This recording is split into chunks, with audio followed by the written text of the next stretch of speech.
All right, welcome back.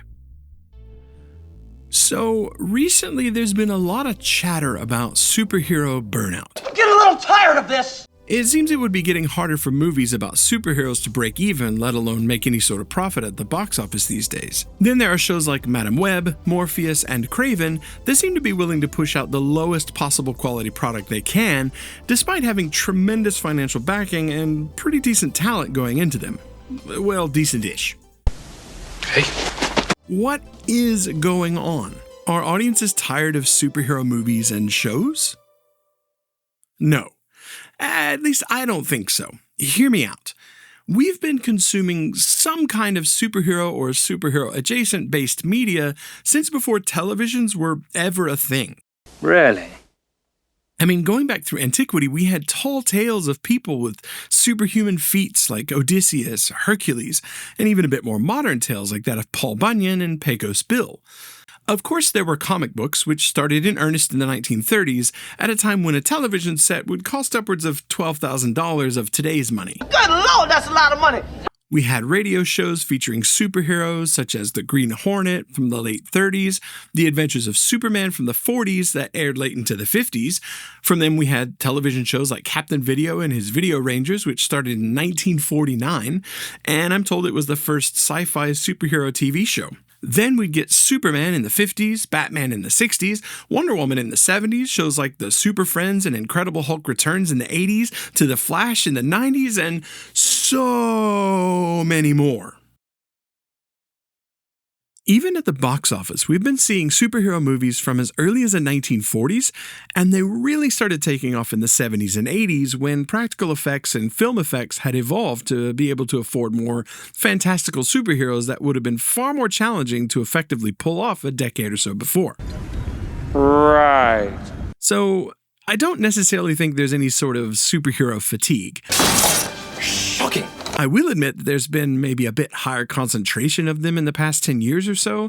Maybe people are getting a bit tired of getting super hyped about a project only to be devastatingly let down by the end results. Going to a superhero movie today is akin to going to a casino. Maybe today you'll land a jackpot, but more than likely the house will get your money and you'll leave disappointed and sad. In that, I think there's a bit of fatigue, but I don't think it specifically has to do with superheroes as a genre. Thank God for that, good lad, stout fellow, salt of the earth, backbone of England. I would say that is a sentiment that is creeping into all genres of film in recent years as studios focus test every single movie into oblivion and hire an endless round robin of writers to retool scripts so far that they barely resemble their original source material, producing an end product so bland you struggle to remember them moments after consuming them. The result of being fed a diet of blanditude for the past few decades has wrought a kind of apathy and burnout, and none feel more touched by this Midas finger of beige than superhero movies. Hey, wait a minute, Robin, you said it. Cool it. Chill. Studios have hollowed out the aspects that make a movie feel grounded, and instead of portraying their characters as real individuals, they're more or less caricatures. It also doesn't help that all superhero movies seem dominated by one particular style and voice. I'm of course talking about Netflix. No, it's DC. Yeah, right, no. It's Marvel. Marvel, you say? How could anyone be tired of Marvel movies? They're so realistic and fun and japey and light and look.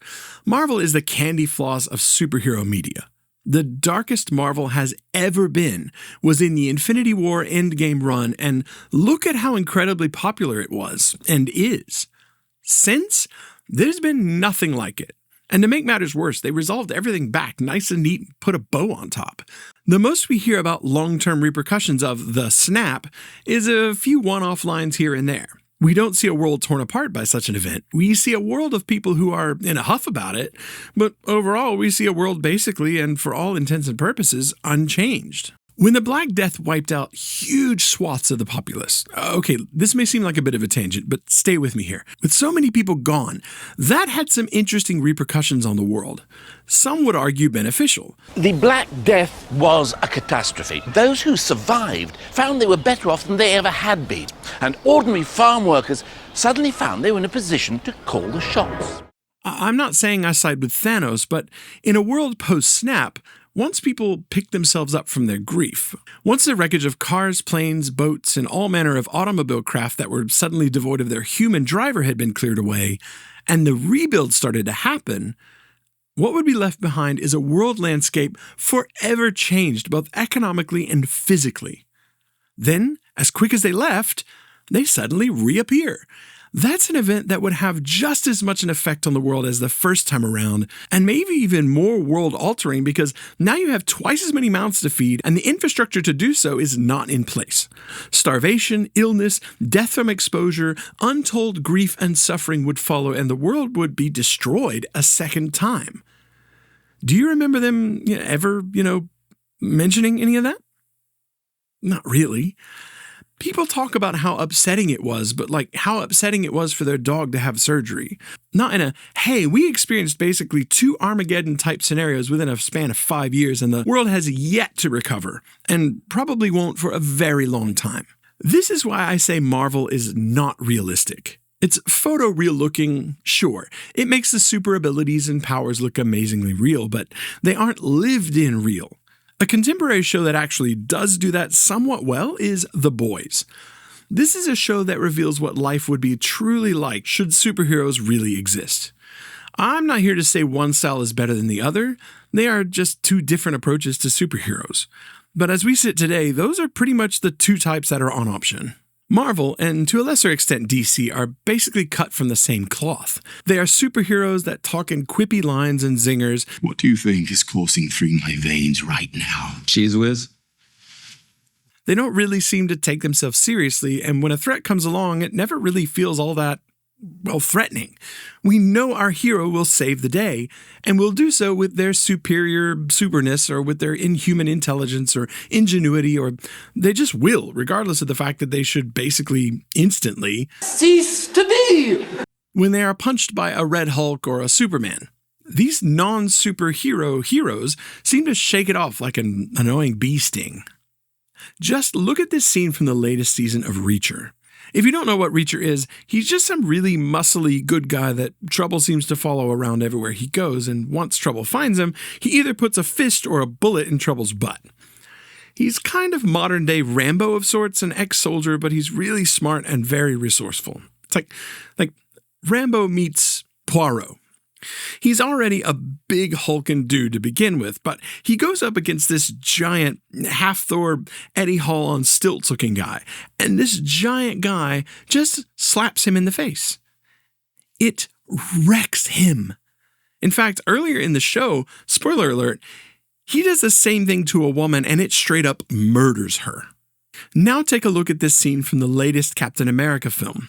Red Hulk does this, and Captain here, who, might I remind you, is merely a regular guy, and the other guy is Hulk, and he is fine. Is he injured? Broken bones? Does he even have a bruise? Nope. So, no, they aren't taking this all that serious. And again, that's okay. But while they are cracking wise and cracking whatever this is, they are losing people along the way because people are getting a little tired of this and they want something different. They want a well-written show with a novel or interesting approach. And I think they want at least a smidge more realism. Events should affect people and not just happen to them. Powers should have their consequences as well. With great power And with great power comes great come great responsibility. This line is a bit overdone at this point, but the meaning seems lost on the writers of these shows, who seem to think that powers have no effect on those who wield them or the people around them. I'll champion this till I'm blue in the face. Idiot! I didn't mean any disrespect, ma'am.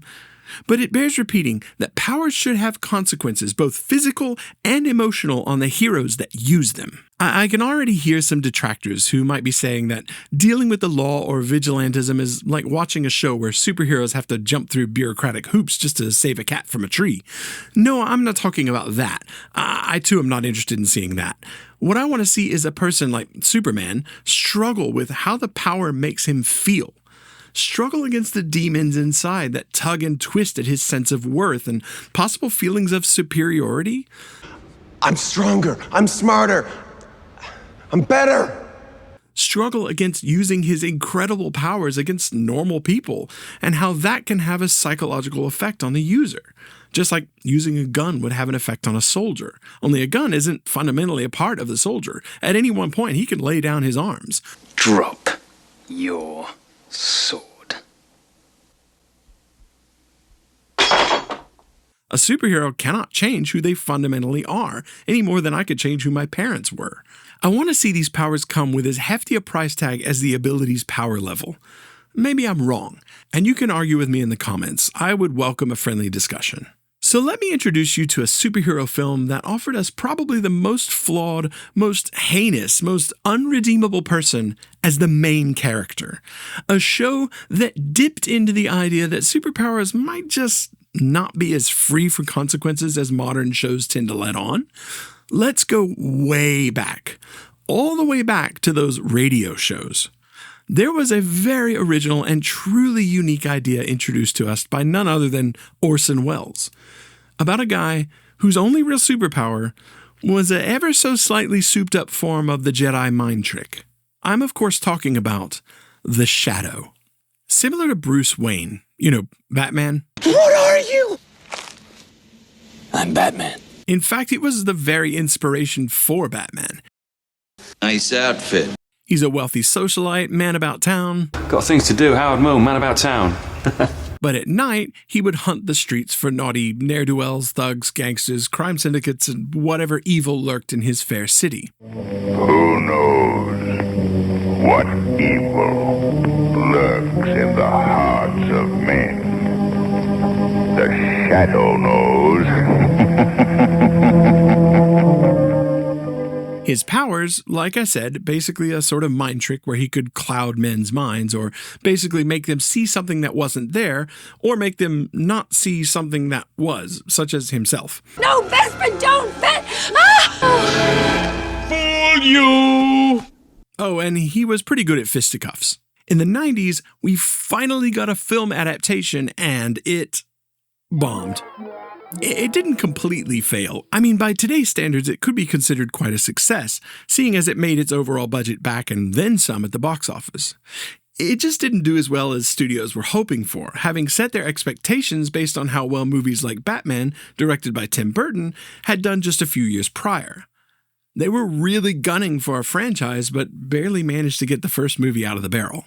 It had some minor competition at the box office, going up against some other films you may have heard of. One was called something like King of the Jungle Forest, Forest King? No. Lion King. Ah, that's it. It's not the song you think it is. This is a copyright. Not the song you think song. This is not the song. And the other was Forrest Gump. You know, those two obscure blockbuster beasts that broke major records of their time. To go up against Daddy Disney and Tom Hanks, America's sweet throb, and still manage to more than break even is actually quite an accomplishment for an obscure superhero film set in the 30s and styled after film noir of the same era. Can bad things be said about the film? Of course, bad things can be said about any film. I'm sure bad things will be said about this before the dust settles, but I'm not here to dwell in the bad. I'm here to talk about why I absolutely fell in love with this movie, and why you should too, and why we should be pressuring studios to bring us more things like this. I'm not asking for a reboot, okay? I'm not asking for film noir or superhero period pieces. I'm just saying maybe let's step back from the Marvel Universe oeuvre and let's get some interesting ideas, novel takes, and move away from the candy floss. That's cotton candy for my US viewers. And let's embrace some meat and potatoes, or hell, some vegetables, or maybe some more substantial dessert. I think I need a snack. Let's let the title card roll, and I'll grab a quick bite, and then we'll dig into The Shadow. My top 7... Wait. Before we do, I have one request. One wish to the film gods. Give us a freaking Gambit movie. I don't want some ridiculous flick where he's some squeaky clean-cut Scott Summers in a Gambit skin. Scott Summers is Cyclops, and he's like X-Men's Captain America, Superman, goody two-boots. I want a gritty Gambit film where it shows he's not your friendly neighborhood superhero nice guy, but a real conflict-facing, morally ambiguous scrapper who struggles with his identity as well as controlling his powers, but still manages to work to clean up his city, all while gambling and being who he is. I want this. Gambit was and is my favorite X-Men and remains one of my favorite characters. Knowing this will further inform you as to why I love the Shadow so much.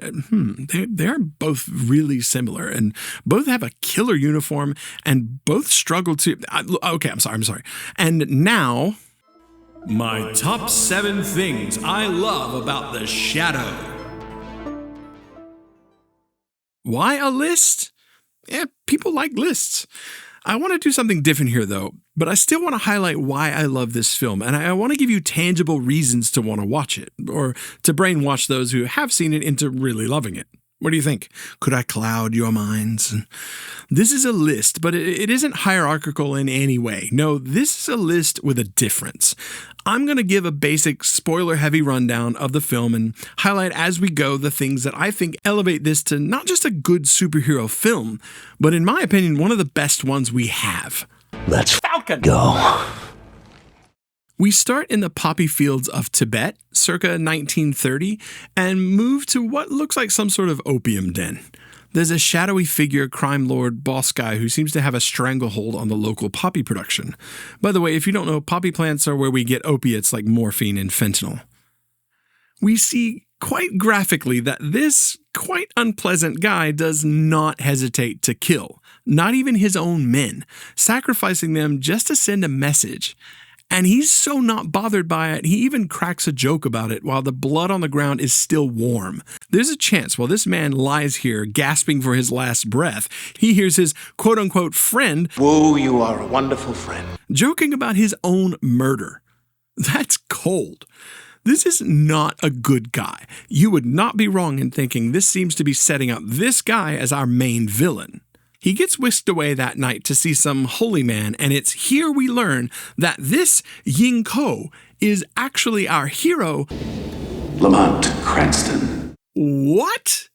How could this be? He's a psychopath. How can this guy be anyone's hero? And this is where we start off with number 1. Lamont Cranston is seemingly irredeemable. He's evil. He's lived a life of murder and debauchery. How could this man become a symbol for truth and justice? Well, about that. You see, he's a vigilante.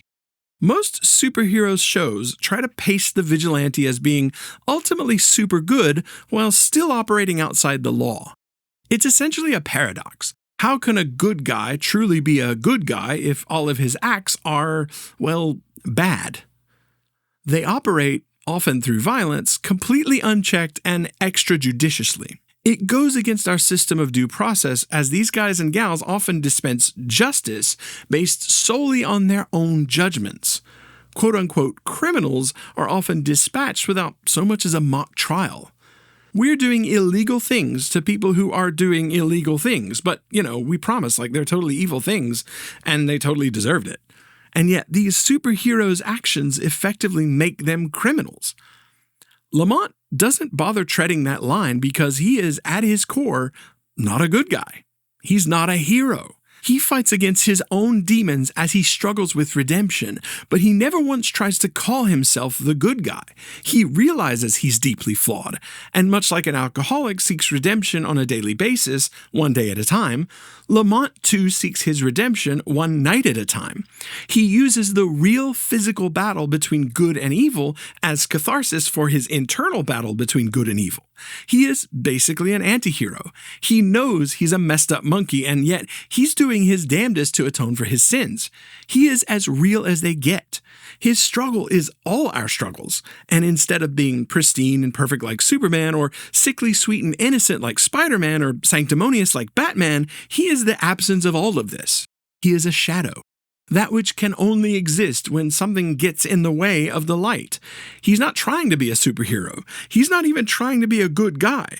His only goal is redemption, and the darkness inside him gets sort of muddled up in the mix. He doesn't just realize this, he embraces it. Vigilantism doesn't reflect poorly on him because it fits him perfectly. We learn he studies under this religious leader, the Tulku, and develops the ability to cloud men's minds through concentration. He heads back to the city and uses his newfound abilities and struggle against good and evil to fight crime in his New York City. We see him rescue this guy who's about to be cement-shoed into the East River by some mobsters, and again, in line with his nature, he treats the criminals less like perps and more like prey. He tries to scare the poop out of them by hiding in the shadows and laughing maniacally. By the way, this is an aspect of his character that is plucked directly from the original radio show. He essentially beats a confession out of the bad guy and rescues the man who was about to be murdered. But unlike the police or other superheroes who rescue and dash and never call or write, he recruits you to his side in a very bizarre sort of blackmail, holding this save over your head and even saying, "I've saved your life, Roy Tam. It now belongs to me." If he saves you, you are in his debt, and he expects you to say how high when he says jump. He's built a network all over the world of people who are indebted to him. This not only makes him more savvy than your average superhero, it makes him incredibly resourceful and resources full. Should he need assistance, he has a massive network of people who no doubt would gladly repay him for saving their lives. Again, not your typical superhero behavior. He's not just doing this all out of the kindness of his heart. Unlike Captain America or Superman, who whisks you away from danger and says toodaloo as he flies away, Lamont expects you to work for your save. What does he do after a night of fighting hardened criminals and mobsters? He goes to the club. He's got engagements. This is another thing I like about this movie. Number 2. The look and feel. This has some really great set design and costuming. The Shadow's superhero costume is damn classy. If I could go out dressed like this right now, I would. It not only looks cool, it looks right. It so perfectly fits in this world and this time period. It blends perfectly. There's just the right amount of camp and noir as well as enough 20s, 30s vibe to fully immerse you in this world. Something I noticed though, Lamont is a socialite. The way he's dressed, the fact he's not only a regular at this club, he's got name recognition and they know exactly what he wants to drink. But his uncle basically chides him for not doing anything with his life, aka day job or work of some kind. So we know he's rich and we know he doesn't work. So where does his wealth come from? Probably from all the murder and mayhem he did when he was a warlord in Tibet. You're right. You're right. A true superhero would have given away any ill-gotten gains, but not Lamont Cranston. He's not only keeping it, he's growing that nest egg and using it to sustain his crime-fighting lifestyle. It's also very likely he's old money. One doesn't just obtain wealth and then know how to act rich. No, you need to be taught how to be a socialite, and that comes from being raised in it. So he's got old money, and he's got crime lord money. This man is loaded. Just an aside, his uncle, the commissioner, is grilling him for not having a job. He even says, "You don't do anything. A man your age is unseemly." The man is seemingly so rich, he can wake up late in the day and do nothing. We know it's because he's out all night fighting crime, but everyone else thinks he's just lazy, entitled rich guy. I would love to say this is reflecting our ridiculous work ethic, and that even after one has enough money, they can literally lay around all day and do nothing. Everyone is still pushing to get out there and stay in that rat race. I could say all that. But in reality, I think his uncle legitimately worries about him. The way he says it and the way he sort of infantilizes his nephew tells us that these two have a pretty close relationship. And seeing as we never hear anything about Lamont's parents, we can possibly assume this guy is more like a father. During their conversation, Lamont is struck by the beauty of one Miss Margot Lane. And here's a rare moment where I'm going to criticize the film, and that's because of this choice of music, which really takes me out. I mean, we went from big band swing to this. It's just too 90s a sound, and it feels so weird, but it also feels so 90s, so I don't know, how could I truly fault it for existing when it existed? Penelope Ann Miller looks stunning in that absolutely gorgeous dress, and I'm not going to let this one little thing pull me out so easily. So he takes Margot on a date to a Chinese restaurant for some Peking duck, which admittedly sounds amazing right now, and at one point during the meal she responds to a comment before Lamont actually had a chance to say it out loud. He very quickly realizes she can read thoughts, a terrifying proposition for a person who has a secret identity, let alone some pretty freaky dark secrets. So he decides it's best to stay away from her. It's much too dangerous. For me, Mo. For me. Lamont has a very portentous dream, and we're introduced to Number 3, John Lone. Obviously, this has nothing to do with the story or the movie per se, but John Lone is probably the single best casting choice for this film. I actually think Alec Baldwin does an amazing job as the Shadow, but I cannot think of a single other person who could play Shiwan Khan, last descendant of Genghis Khan. It's not the only name of note in this incredibly star-studded cast. In this scene alone, we have Max Wright, who is everyone's dad on the TV show Alf. We have Ethan Phillips, who is well known for his role as Neelix in Star Trek Voyager.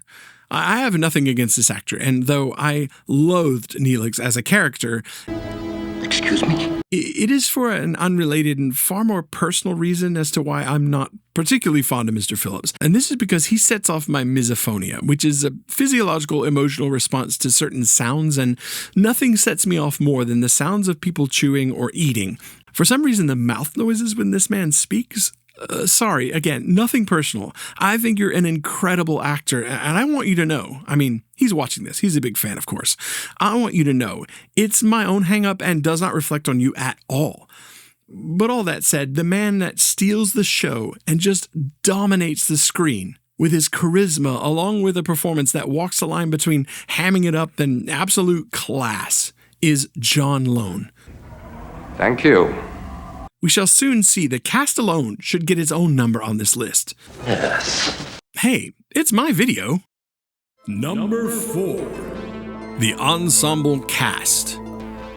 If I were to list them all and their achievements, this video would need to be a 4-part documentary.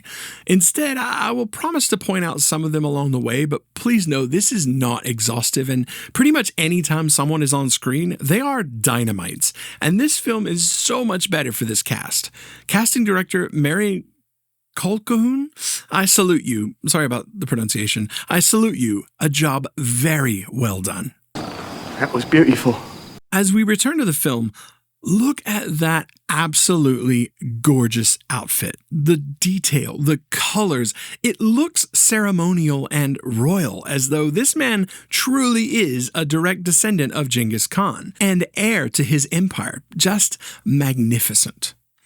We see this man, too, has Jedi mind powers, and he forces this man to, well, let's just say it ain't pretty. And man, what a way to introduce your bad guy. This guy has the power to just tell you what to do, and you are incapable of saying no. I mean, that makes sense, really. If Daddy Lone tells me to do something, I do it.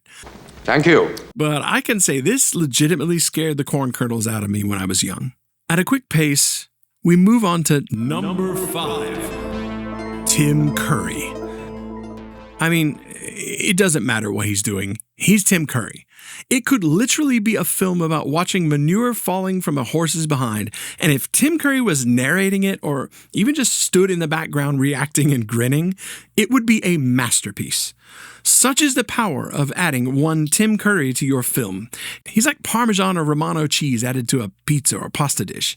If it was amazing before, it's been even further elevated, and if it wasn't all that great to begin with, it's now markedly better. Every film should season liberally with a Tim Curry. I digress, and maybe need another snack, but wow, this cast. Speaking of which, hello, Sir Ian McKellen.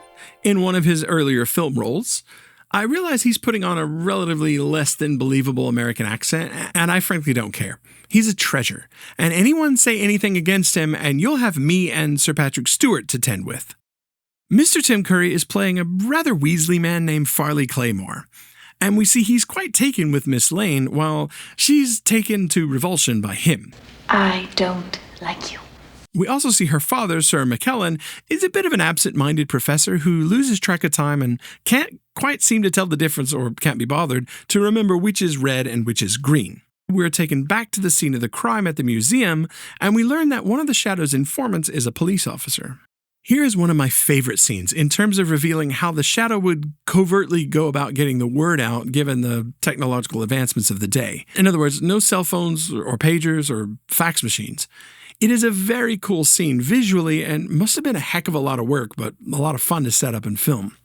We also get to see how the rings work and how he utilizes his network to stay on top of the goings-on within the city. There's just something very steampunk about it all, and I absolutely love the detail that went into it. Instead of just throwing out some line or burying it in some random info dump exposition, they took the time to film and edit these scenes to give us a further glimpse behind the curtain into the inner workings of the Shadow's network and general methodology. I love that. I also love how we see the lengths he goes to keep his lair hidden and accessible, and yet Daddy Lone, Shiwan Khan, last descendant of Genghis Khan. Yes, my Khan, just waltzes right in and is stood there waiting in the shadows, further showing us that this man is just like Lamont Cranston. He's infiltrated his lair without so much as an out-of-place breath. This is not any ordinary man, and on top of that, he knows Lamont's deepest secret. I know who you really are. Yinko. This little touch, when he says, "You are, I have to confess, my idol." There's a shadow cast over one half of his face, alluding to his alter ego as the Shadow, but also an allusion to his two-faced nature and struggle for which face he should wear. You might think it's between the crime-fighting Shadow and socialite Lamont Cranston, but Khan knows what lurks deeper. Lamont Cranston is a facade, at least the wealthy socialite version of him is. The face he struggles to hide is the one that comes out when he's the Shadow, and that face is the one of his warlord persona, Yinko. From what I can find, Yinko is Mandarin for Big Brother Shadow, or also sometimes just Shadow. Shout out to the Old School Crime Fighters blog, link below. In other words, when he becomes the Shadow, he's accessing that psychopath warlord deep within, and the division between who he wants to be and that vile creature is literally borne out on his face as it morphs into someone else. He uses that energy and headspace to become the Shadow, but instead of being the warlord, he uses it to scare the pants off and beat the dung out of bad guys. This little exchange between them is such a brilliant masterclass in subtext. Khan's words are like missiles, each with pretty heavy payloads hidden within. I love this double meaning where Khan tells Lamont of his plans to basically rule the world, finishing the job his ancient granddad, Genghis Khan, started centuries ago. Lamont says to Khan, "You are a barbarian." Both meaning he's barbaric in what he wants to do, but also because he is descended from Genghis Khan, who is often referred to as a barbarian. Khan quips back, "We both are." Which is truly a sick burn for Lamont, as he not only behaved barbarically, but also attempted to conquer through pretty horrendous, unspeakable acts. Khan is saying to Lamont, hey, we're cut from the same cloth. We both are pretty janky human beings, so why not embrace it and join me, since we are the same?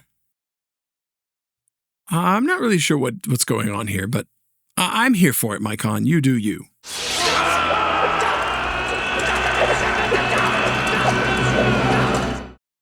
Next, he has the coin Khan tossed to him analyzed by his newest Shadow Decoder Ring fan club member, Roy Tan, from the guy from the earlier scene with the mobsters on the bridge. He finds out this metal is some special metal called bronzium. Mr. Tan realizes it could be used to create an atomic bomb. Hey, that's catchy.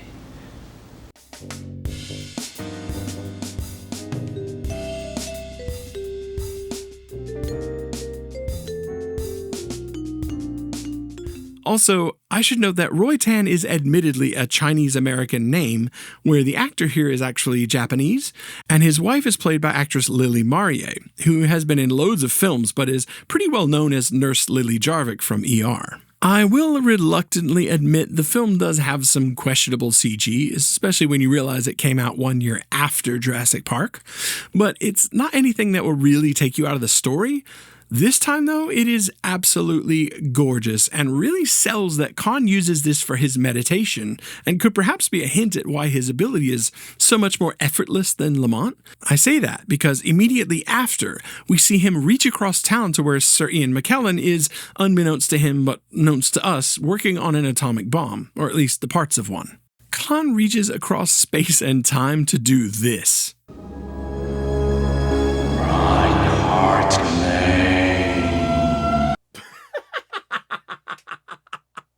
Oh my god, this one is hilarious. Look, they can't all be masterpieces. This may be the funniest visual in the entire show, and I'm loving it. We're brought back to the club. Yeah, that was kind of weird, but we're back in the club. Weird indeed. Lamont and his uncle are having dinner again, and Margot approaches. She Karens her way into an audience with the police commissioner with some pretty poignant questions about her father, as he's acting a bit strange and even... He spoke to me in Chinese. Yeah, that is... He doesn't even speak Chinese!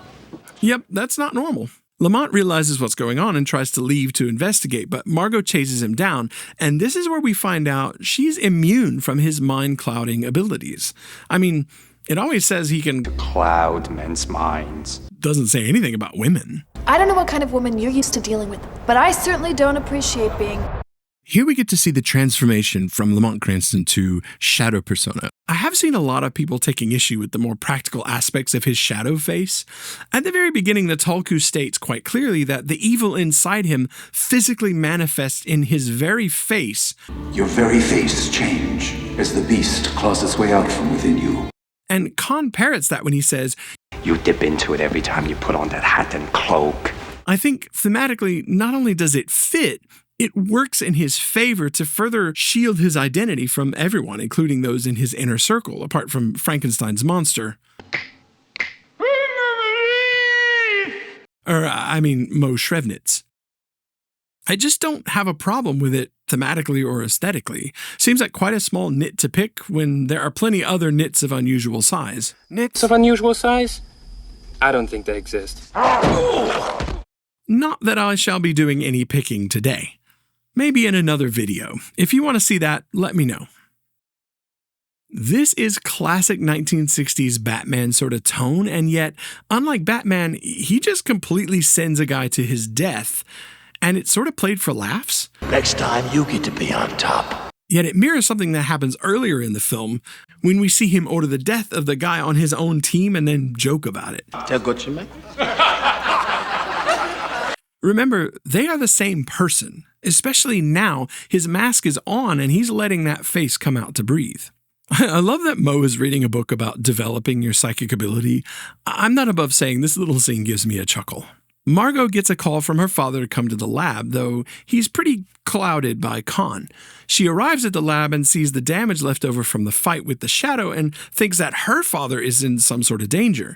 She's intercepted by Khan, and here we realize she does not have the same immunity to his mental ability that she does with Lamont. There's actually a few decent reasons for why this might be. One reason has already been delivered to us. Remember, she said that when she was young, she could read the thoughts of her cousin Harry, just pick the thoughts right out of his head. Also, she says she felt an extremely strong connection to Lamont as well, right before telling her father. Now I'm completely and utterly depressed. And he says, Well, that's nice, dear. So we know she has had special connections with others in the past, and we already know she can read Lamont's thoughts quite clearly. Yinko! Who's Yinko? If he's trying to cloud her mind, Lamont may find that difficult if she can see right through him. There's another potential explanation, but we'll have to get to that one in a moment. Han gives Margot a gun and sends her off to kill the Shadow. She fails, and this results in her learning the Shadow is Lamont Cranston. You're the Shadow. Lamont lets her see into his eyes as they go dark whenever he's using his psychic powers. Again, pointing back to number 2 on this list, the look and feel, here's a little thing that conveys that something is happening without being over the top or breaking the sort of realism within the show. Plus, it actually makes some sense, as when we concentrate, our pupils dilate. Imagine concentrating so hard, you activate some latent ability in your brain that allows you to utilize psychic powers, and how that might look. It's not a stretch to imagine it would cause your pupils to basically fully dilate. But what else would happen in this situation? Have you ever had your eyes... My eye doctor made them all dilated. Two things happen. It becomes difficult to see things clearly, and you become extremely sensitive to light, as your pupils can no longer contract to resist the light hitting your cornea. What might you want to do at a time like that? You'd probably want to be hanging out in the shadows. Lamont follows one of Khan's guards who, let's face it, don't really blend into the background, even though they seem to be walking through Chinatown during what looks like Chinese New Year celebrations. Khan is just going to town on whatever he is eating, and I love this. They code him so much to be a barbarian that he eats like an animal. He's using his hands, his face practically buried in the plate. He's lapping it up like a dog, or maybe like a soldier from antiquity. Yet, we see he's changed wardrobe, no longer wearing the gorgeous traditional gown, but dressed like a gentleman. And boy, does he wear it well. Thank you. He's not cleaning up to fit into New York. He knows Lamont is coming, and he's showing him that he's not joking when he says Lamont, or better, Ying Ko, is his idol. He's even started to dress like him. That is a lovely tie, by the way.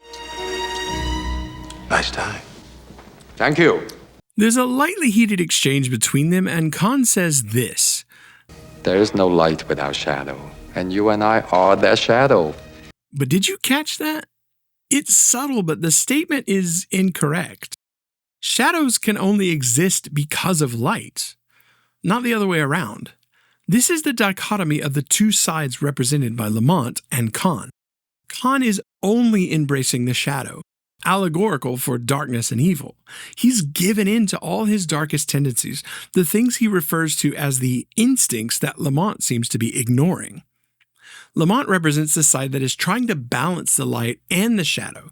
He struggles against his darker self, but always tries to balance it with the light. There can be no shadow without the light. I love the shock on both of their faces when they fire at each other and the bullets collide in midair. This is also the first time we get to see that these abilities come with a certain amount of telekinetic capacity. This is grounded in some kind of reality because we never see them lifting a car or using it to toss a tank at someone. But we do see that with proper concentration, you can use it to break a window or something small like that. This is showing us still that Khan does seem to be a prodigy of sorts, harnessing the full potential while Lamont appears to be lagging behind. Khan gets away and Lamont chases him to an empty lot. Back at Lamont Manor, he finds Margot is still there.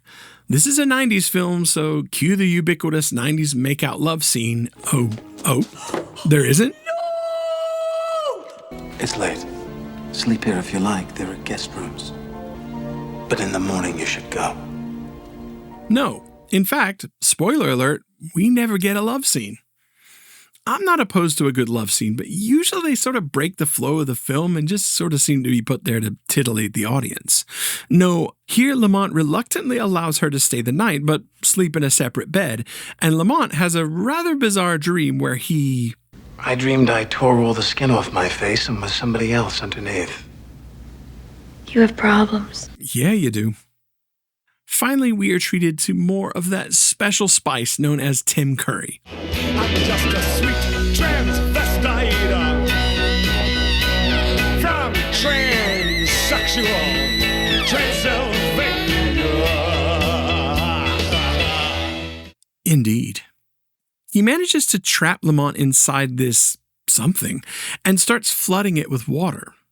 Lamont uses his connection with Margot to reach her telepathically, and she rushes to him and rescues him. Here's the first time we see Lamont able to use his abilities long distance. I really appreciate the show giving these two a chance to build a relationship. Margot stays the night, again, only staying to take care of Lamont's wounds and then sleep in a separate room. She hears him talking in his sleep and goes to check in on him, and she just sort of Inception style enters his dream, witnessing some horrible atrocity from his time as a brutal warlord. This is where we learn that he does indeed regret his past self and actions, and we can see why he chooses to fight. Do you have any idea what it's like to have done things you could never forgive yourself for? Khan and Curry, a most delectable duo, are finally together, and not only is it the best thing ever, and not only do we get a little twinge of camp from Khan, we also get another nod to just how powerful Khan is, as he was listening to Curry's thoughts while he was up against the shadow. This might explain why Farley seemed immune from having his mind fully infiltrated by Lamont when they fought.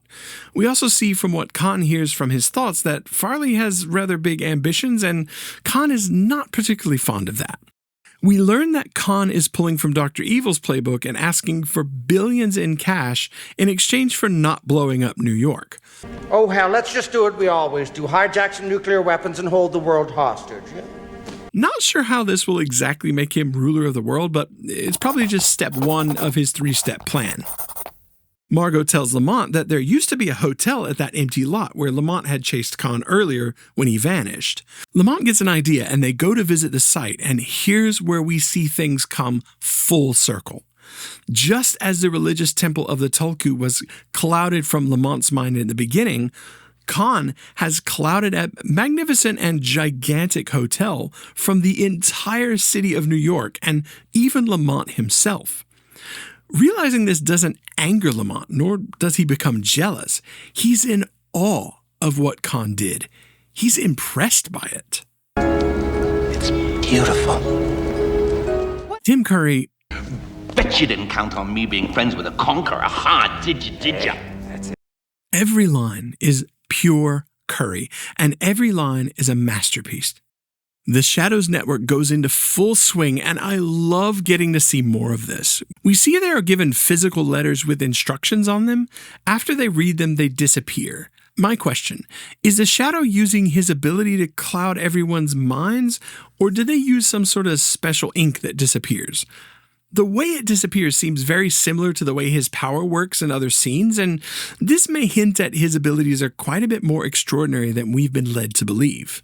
He leaves Margot and Shrevnitz to coordinate with the others, and we get the full reveal, cape and all, as he decloaks himself. I'm sorry, but I can't help but fanboy squeal a little bit here. It's gorgeous, and I love the understated quality to it. It's just so tasteful.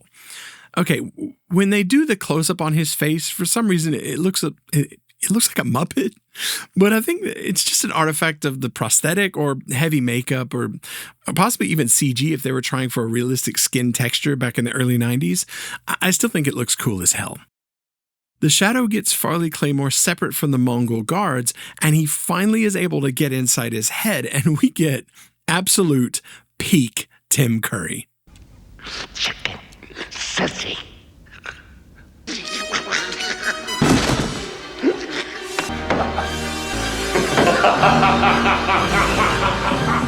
What a way to go out. Thank you, Tim Curry. He is the sugar coating on the donut, the icing on the cake, the umeboshi on the rice ball. He just adds that little bit of something extra that would just not be as good were it not there. And now, the final countdown. It's the final countdown! No, the final showdown between Khan and the Shadow. We start things off with a carnival tilt-a-whirl ride, while John Lone just hams it up. It's just amazing. In floats the Purba, a slightly silly bit of knife with resting grump face, which to be honest I always found to be a bit silly. But this film wants us to take it seriously, so we shall. Lamont is wrestling with the knife, which seems to be under Khan's control, while he also seems to be wrestling with himself as his shadow face fades away. Something within him changes, and he takes control of the Purba, which he then uses to stab Khan, causing him to drop all his illusions and control, causing everyone to wake up and notice a hotel appearing before their eyes, as well as others coming out of their mind control trance. Lamont chases down Khan through a funhouse? Lots of mirrors for some reason. While Margot and Sir Ian McKellen are chasing down an atomic ball that is rolling around this hotel like a game of Marble Madness. That's a deep cut for you. They do manage to finally catch up to it, and just seconds before it goes off, Margot snips the green wire, even though Sir Daddy McKellen was just about to cut the red one because we established he can't quite remember which is which. Meanwhile, Lamont is still wandering around this house of mirrors, and regardless of why it's there, this sequence is gorgeous. The way it's edited, the way it's filmed, the colors, the effects, everything is just beautiful. It would also seem that Lamont has been holding out on us as he continues to up his concentration game, giving rise to some pretty impressive levels of telekinesis. At least I think. It could also be that he's gotten inside Khan's mind, as would seem the case given the way Khan seems to be sort of wandering about in some sort of mirror void. As he breaks mirror after mirror, it's light that is bursting through them, showing us that even though these are a reflection of each other, the light is the one winning. A direct opposite of what Khan said earlier about there being no light without shadow. Further, there can be no reflection without light, as it makes sense that Lamont's reflection is the one we see surrounding Khan. As he explodes all the mirrors around Khan, a single shard sits at his feet, and he finds he is able to control it and sends it flying into Khan's head. Another possible tick in the column of this all took place in Khan's mind, apart from the glass shard, which might have just been the Purba. When all the glass breaks around Khan, he seems pretty freaked out by it, but when the dust settles, he's not cut anywhere. That much glass shatters all around you, you'd be covered in tiny cuts and massive lacerations.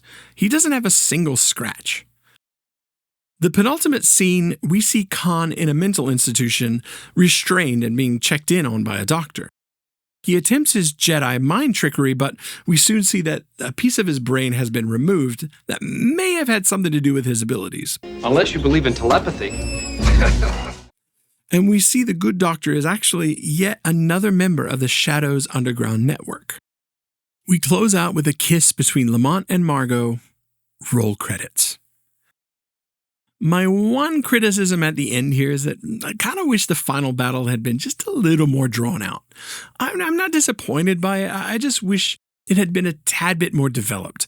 It always felt a skosh rushed to me, but I still found it to be very satisfying. There is one thing. Like, whatever happened to the Mongol guards who split up from Claymore? I suppose he could have gotten to them after the tussle with Tim Curry, but, I mean, it would have been such a sad thing for them to follow after Tim Curry's scene. That is the end of the movie rundown, but I have just a few more points I'd like to submit for your consideration. Number 6. The villain. Beyond the absolute lushness that is John Lone's presence, this villain is not your run-of-the-mill bad guy. He's not uniquely powerful or strong, he's not insanely smart, and he's only just a bit more capable of using his psychic abilities than Lamont was at the beginning of the story, but not so much as to seem insurmountable. He represents a true threat to our hero, not because he can overpower him, but because he just might be able to control him. We never really get the sense that Lamont would jump ship, but the threat was there and very real. Remember the strange dream sequence when he rips off his face and it's Khan's underneath? He is terrified that he and Khan are the same, so much that his very subconscious is showing that to him in a dream. Or remember the scene in Lamont's hidden lair when they first met, and Khan tells Lamont he can read his thoughts? It is no more difficult for me to invade your mind than it was this room. And after he introduces himself, he says, You are naturally deeply honored. I don't think he's grandstanding here. I think deep down, Lamont is actually honored to meet him. We can see throughout the film moments where he's not angry at Khan, but impressed by him, almost reverent towards him. Khan knows the struggle deep inside is real, and Khan is pressing on that internal battle, hoping to sway Lamont to join his side. And when he says they will rule together, we get the sense he really means it. Yinko truly is a kind of celebrity to Khan. You are Yinko, you. And only you deserve to be by my side. And he's hoping he can persuade his idol to get out of retirement and go on tour with him. Khan threatens to actually envelop him and turn him back to the darkness, which would no doubt cast the world into the shadows. His idea that the light is in need of the dark is his twisted view of the world.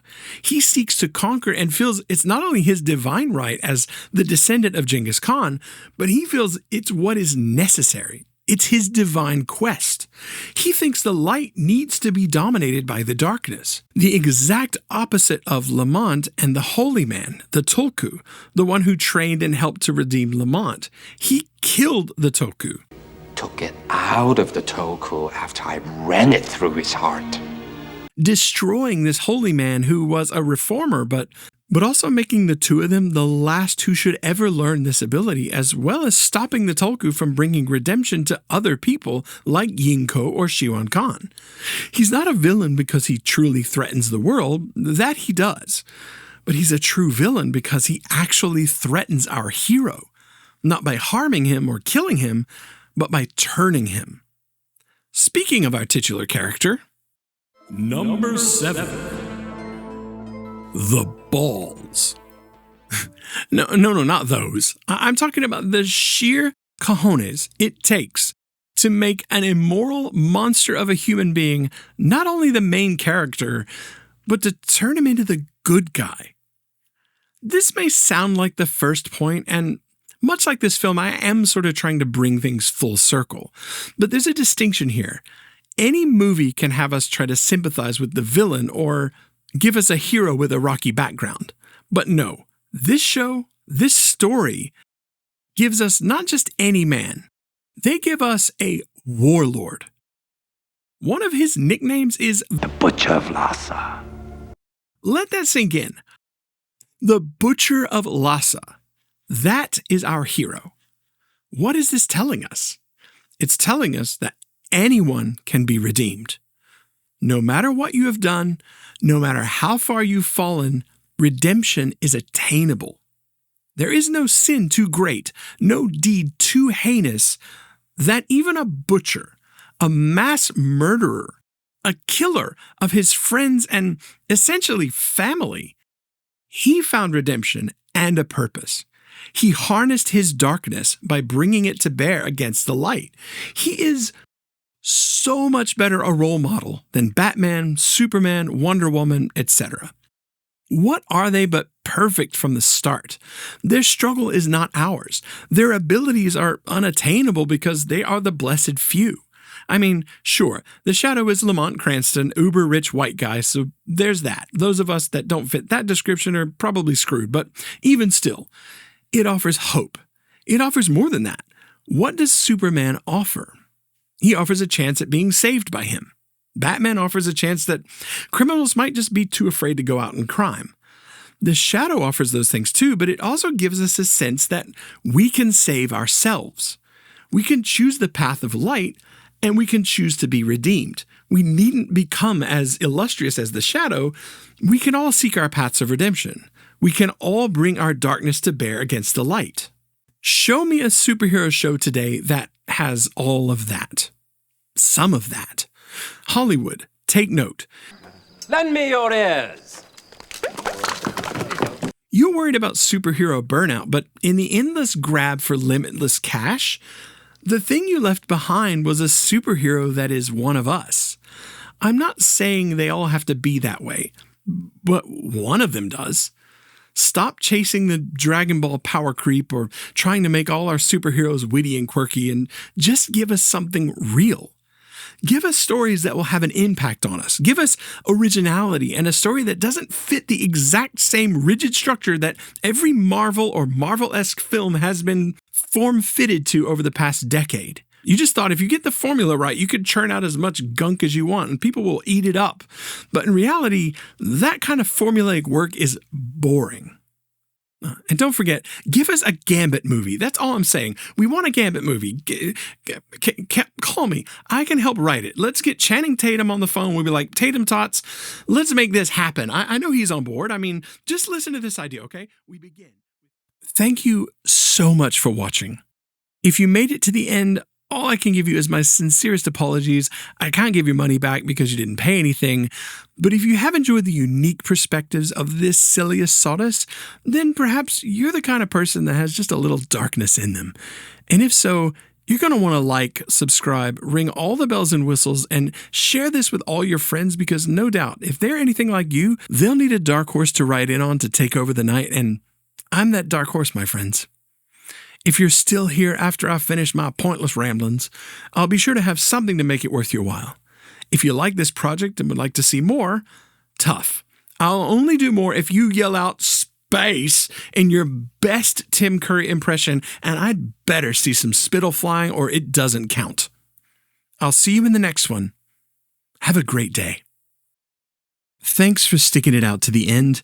Apologies for the length, and I'll try to make this brief. I wanted to do something fun or funny here, but the more I sat with this movie, the more I came to realize this whole film is one giant allegory for addiction. We start with someone who is basically at rock bottom and gets a sort of forced intervention, quote-unquote redemption, and it takes, so he goes about his life one night at a time, just as I referenced in the review. This is why we have such a seemingly unredeemable person, as often when you are in the throngs of addiction, you may indeed do some terrible things, but this film is basically saying that's okay. As long as you wrestle with those demons and win, even if you struggle with them every day, redemption is there, waiting for you. Don't dwell so much on who you were, but who you want to become, and no redemption or sobriety isn't just something that you get, it's something that you practice. Then, our sober hero gets the worst thing he could possibly get in the form of temptation. One of those quote-unquote friends from that world who is not just on a path of self-destruction, they are keen to take you and everyone else with them. When I talk about how this really does pose a major threat to our hero, those types of people are often what drag you back into that life, even years after you have managed to pull yours back together.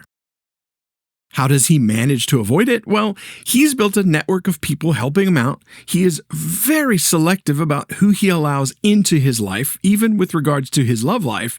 And he even has an inner circle of people who know everything about him and who can hold him accountable. Ultimately, he overcomes the temptation that Khan represents to him by willpower that he's built up over time and through the personal growth that he's undertaken to bring him to this point where he can, with a little help from his friends, send this temptation packing. Not really sure what that silly knife was all about, though. Take care of yourselves.